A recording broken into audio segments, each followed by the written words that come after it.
ब्रह्मदत्त द्विवेदी मेरे घर आए, राजस्व मंत्री थे, इस राज्य के कैबिनेट मंत्री थे, मुझे सगे भाई जैसा स्नेह देते थे। उन्होंने मुझसे कहा कि तुम्हें जो चाहिए मिलेगा, मेरे साथ चलो। मैं उनके साथ गया, लखनऊ रुक गया। इतनी टाइम लखनऊ लोग पहुंचे, रुक गए।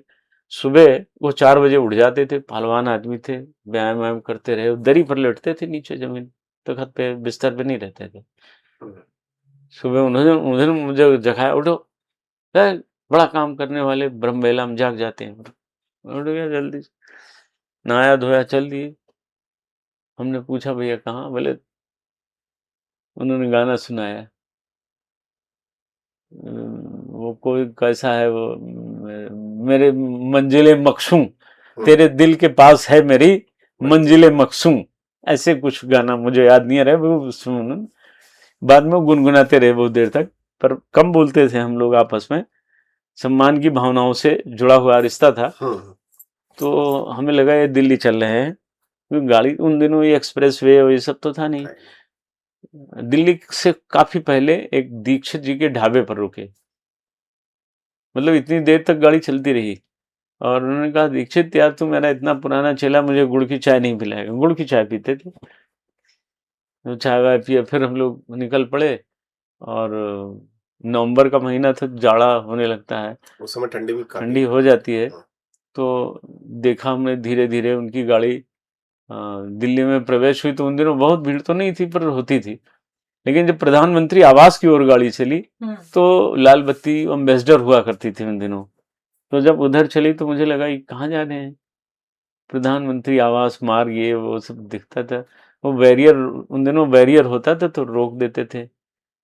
तो इनकी गाड़ी का नंबर, इनको देख के सब सैल्यूट मारते, उनकी गाड़ी चली जाती अंदर। तो मुझे लगा कि प्रधानमंत्री आवास में चलने क्या मतलब है। उस समय नरसिम्हा राव, जी हाँ, पीवी नरसिम्हा राव साहब थे उस समय प्रधानमंत्री। लेकर जब गाड़ी वहां पहुंच गई, मैं मुख्य द्वार पर, तो वहां 3-4 भाषाओं में लिखा था प्रधानमंत्री आवास, नाम उनका। तो मुझे लगा प्रधानमंत्री आवास में हम आ गए। सुनते तो थे, कभी देखा नहीं था, पहली बार। तो आपको लिवाने आए थे? वो लेकर गए थे ना। और इन लोगों का अपना इंटरनल जो चर्चा रही हो, तो वहां अंदर गए तो एक लंबे से अधिकारी थे, वो रिटायर्ड आईसीएस थे। बताया कि ये रिटायर्ड सेवानिवृत्त आईसीएस है, मतलब आईएएस से पहले विदेशों में पढ़ाई होती तो वो आईसीएस होते थे। तो उनका नाम बताया, मुचकुंद दुबे सर हैं। वो शायद वो बांदा के थे। तो हाँ, ब्रह्मदत्त द्विवेदी जी ने पैर छुआ तो मैंने भी छुआ। वो इनको बीडी कहते थे, ब्रह्मदत्त पूरा नाम नहीं लेते थे, बीडी। तो बोले यही है संतोष दुबे, यही है? बोले हाँ सर यही। बोले यार ये वहां तक आपका नाम पहुंचा? हाँ। बोले यार है तो लड़का बहुत दुबला पतला है, मूछें तो बड़ी अच्छी है।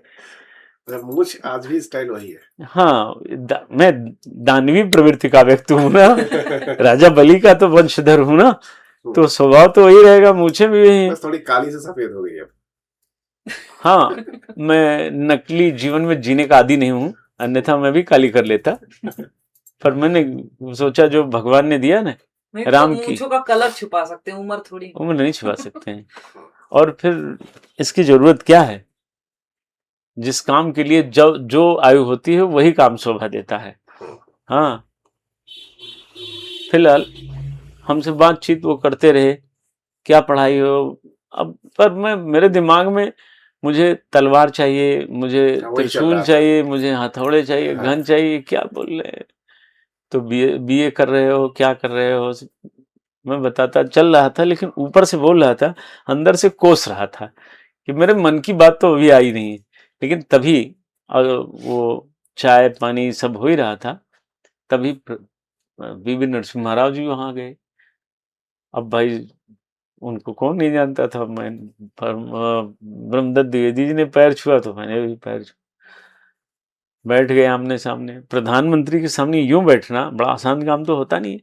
अनएक्सपेक्टेड था, अनएक्सपेक्टेड था, एकदम अविश्वसनीय, पर आलोकित और प्रफुल्लित करने वाले वो क्षण होते हैं जहां ऐसे अवसर उपस्थित होते हैं। तो उन्होंने कहा कि ये तो बहुत दुबला पतला है। फिर इंग्लिश में बात करने लगे। उनको लगा कि ये जानता नहीं होगा, पर मैं समझ तो सब रहा था। हम्म, वो ब्रह्मदत्त जी ने कहा कि उनका ये डायनेमिक पर्सनालिटी है, ऐसा मत देखिए। हाँ, विचारधारा से नक्सलाइट है, कर्मों से ये दयानंद है, वो बहुत सारी चीज विचारधारा में इसके चंद्रशेखर आजाद हैं, परिभाषित किया। सावरकर की तरह इसमें दावानल है, ने बहुत सारे। तो उन्होंने पूछा कि क्या करोगे तुम, क्या कैसे करोगे, तो हमने बताया। मैं कोई दूध पीता बच्चा तो था नहीं, मुझे भी समझ में आ गया कि हमको वही बोलना है जिससे काम हो जाए। तो उन्होंने सब हमने बताया। तो उन्होंने कहा ये मान लिया मैंने कि सब बल की जरूरत है, ये मान लिया। हथौड़े चाहिए, ये भी मान लिया। गैंती चाहिए, रस्से चाहिए 500 मीटर, ये भी समझ में आ गए। हाँ, लेकिन ये तलवारें और त्रिशूल क्या, कोई नक्सलियों की तरह नरसंहार करना है? हमने कहा नहीं सर। क्या करोगे? तो हमने कहा 1000 तलवारधारी रहेंगे हर टीम में। टीम का ब्यौरा बताया, 17 टीमें होंगी और हर टीम में 50-60 लोगों के पास तलवार होगी, 50-60 लोगों के पास त्रिशूल होंगे, 50-60 के पास गैंती होंगे, 50-60 के साथ वो हथौड़े होंगे और 50-60 के साथ गैंती, सब बल, डिवाइड किया सब आपने। अपनी स्ट्रेटेजी बताए। तो उन्होंने कहा तलवार क्या करोगे? हमने कहा भीड़ को खदेड़ देंगे, मारेंगे किसी को नहीं, हिंसा नहीं करेंगे, तलवारों से लोगों को खदेड़ देंगे, सब भाग जाएंगे। और जब सब भाग जाएंगे तो जो तोड़ने वाली टीम है वो ढांचे पर हमला कर देगी। तो बोले त्रिशूल क्या करेंगे? तो हमने बताया कि एक भी फोटो नहीं खींचेगी और बाबरी मस्जिद नहीं बचेगी। तब उन्होंने कहा गुड आइडिया, ब्रिलियंट आइडिया। वो हमारी बात समझ गए। तो उन्होंने कहा बीडी ये काम कर ले जाएगा, बहुत ठीक है, काम सही है। मतलब नरसिम्हा राव जी की भी सहमति मिली? 100% सहमति थी, मुस्कुराते हुए उन्होंने कहा इस कमरे के बाहर ये बात कभी जाएगी नहीं हम लोगों के जीवन काल में, और ढांचा तोड़ने तक इस बात को अपने इष्ट देव भगवान राम को भी न बताना है। हालांकि यद्यप सब जानत प्रभु जानी, सब जानते हैं, उनसे कुछ छिपा नहीं है, पर बताना किसी को नहीं है। नरसिंह राव जी के बारे में बताते हैं, बड़े धार्मिक, बहुत धार्मिक थे, बहुत धार्मिक थे। पूजा पे बैठ गए थे, सब आपको ये मालूम है। कहानियां बड़ी फेमस है। हाँ, तो उन्होंने कहा 5 घंटे में दिन में सारा काम कर लेना है। हमने ये भी बताया कि हम 12 बजे से आक्रमण शुरू करेंगे।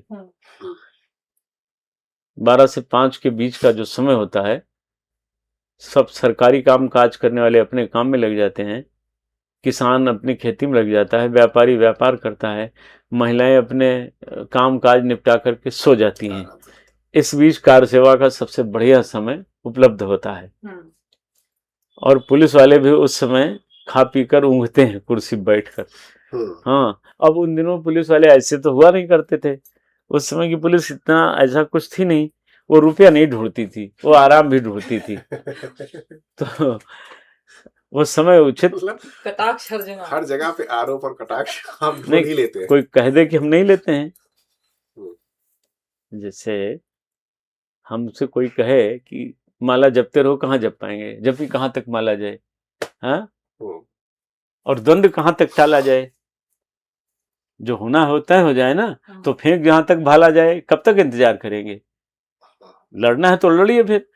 तो चलते समय पीवी नरसिम्हा राव जी ने इशारा किया, मुझे एक पैकेट दिया गया, तो मुझे लगा कि ये नक्शा मिला हमें एक और। हमने जेब में रख तो लिया, लेकिन भरे मन से एक और दे दिया। लेकिन उन्होंने एक बात कह दी, वो बहुत अच्छी लगी। उन्होंने कहा एक नंबर मेरा ये रख लो लिखा, और फोन करना जब, उसमें बताना मैं SDA बोल रहा हूँ। मैं उसका अर्थ खोजता हूँ तो मुझे लगता है संतोष दुबे अयोध्या, यही रहा होगा। और उन्होंने और बहुत सारी चीजें हुई। इसी बीच उनके पास फोन आ गया, तो उन्होंने ऐसी वो जो लैंडलाइन फोन होता है उसको लिए उन्होंने कहा जगत गुरु के श्री चरणों में हम यहीं से साष्टांग प्रणाम करते हैं। ये अवसर था, मुझे लगा ये जगत गुरु कोई और नहीं, स्वरूपानंद सरस्वती जी को ही उन्होंने ये कहा। ऐसा मतलब मैं श्योर हूँ ये भाव केवल उनके प्रति ही हो सकते हैं। तो उन्होंने पूछा कि वो पूछा होगा, कोई पहुंच गया, इसका मतलब अंदर अंदर का खेल चल रहा है। उन्होंने कहा हाँ, आया है, मेरे सामने बैठा है, मिला है, अच्छा लड़का है, बढ़िया है, और महाराज जी काम कर ले जाएगा। इन लोगों की बात कट गई।